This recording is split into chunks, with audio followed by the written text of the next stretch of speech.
Hello guys, আসসালামু আলাইকুম। সবাই কেমন আছেন? আশা সবাই ভালো আছেন। তো আজকে আমাদের সকালের নাস্তার জন্য আম্মু কিছু রুটি তৈরি করেছিলেন।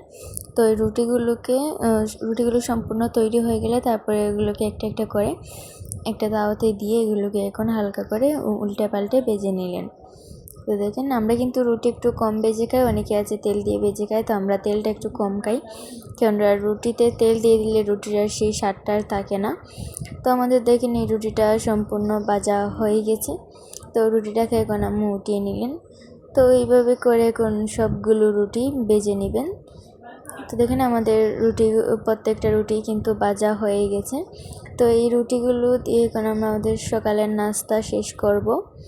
আর যেগুলো বাকি থাকবে ওগুলো আমরা ফ্রিজে রেখে দিয়ে দেবো। মানে রুটি এক্সট্রা আমরা তৈরি করি সবসময় ফ্রিজে রাখার জন্য, যাতে অন্য সময় খেতে পারি। তো আমাদের রুটি খাওয়া শেষ হয়ে গেলে তারপর দুপুরে রান্নার প্রস্তুতি চলছে। তো আজকে আমার দুপুরে একটু হালকা পাতলা রান্না করবেন। তো রান্না করার জন্য প্রথমে চুলায় একটা কড়াই বসিয়ে দিয়েছেন, তো নিচে কিন্তু আবার আগুন দেননি। যাই হোক, তারপরে এদিকে কড়াইতে দিয়ে দিলেন মসুর ডাল, তারপর দিয়ে দিলেন পেঁয়াজ বাটা। তো এবার দিয়ে দিবেন রসুন বাটা। তো রসুন বাটাটা দেওয়া হয়ে গেলে এখন দিয়ে দিবেন কাঁচামরিচ। তো কাঁচামরিচটা দেওয়ার পর এখন দিয়ে দিলেন স্বাদ মতো লবণ, তারপর হলুদের গুঁড়া। তো যেহেতু এটা ডাল রান্না হচ্ছে তাই এখানে আম্মু একটু হলুদের গুঁড়া একটু বেশি করে দিলেন। তো হলুদের গুঁড়াটা দেওয়ার পর এখন দিয়ে দিলেন মরিচের গুঁড়া। তো মরিচের গুঁড়া এখানে একটু অল্প দিয়েছেন, কেননা এখানে কাঁচামরিচ বেশি আছে আর ডালে কিন্তু জাল মানায় না। যাই হোক, মরিচ দেওয়ার পর এখন দিয়ে দিলেন ধনিয়া পাতা, তারপর ধনিয়া পাতা না, ধনিয়ার গুঁড়া।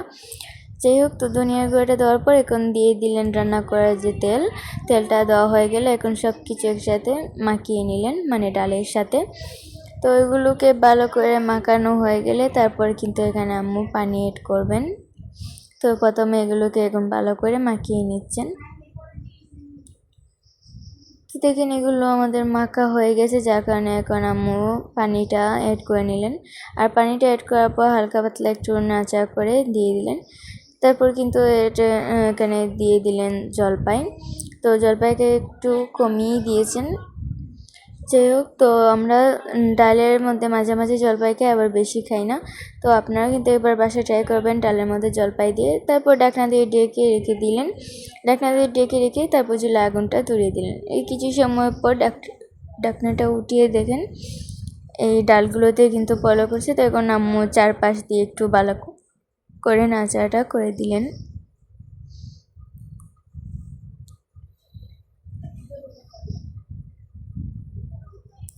তো এইভাবে কিছু সময় ভালো করে নাড়াচাড়া করার পর আবার ঢাকনা দিয়ে ঢেকে রেখে দিলেন। আর কিছু সময় পর ঢাকনাটা উঠিয়ে নিলেন। তো এবার ঢাকনাটা উঠিয়ে এখন এতে এড করলেন ধনিয়া পাতা। তো ধনিয়া পাতা ছাড়া কিন্তু ডালের মানে একদম স্বাদটাই যেন দাও।